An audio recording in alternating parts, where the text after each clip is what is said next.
یه مراجعه کننده 28 ساله آقا داشتیم. ایشون با تمام مشکلات با دختر مورد علاقش ازدواج میکنه و بعد کلی بالا و پایین موفق میشه یه خونه 2 طبقه بخره و به خاطر اون عشق و علاقه و اعتماد زیادی که داشته خونه رو میزنه به اسم همسرش.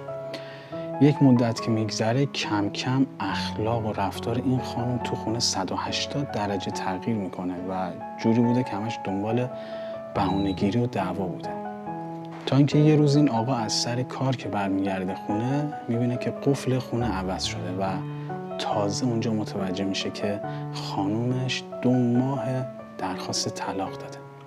متاسفانه الان ازدواج شده یه نوع بیزینس و کاسبی و یک انتخاب اشتباه مساوی با مرگ تدریجی. مراقب باشید عشق زیاد کورتون نکنه.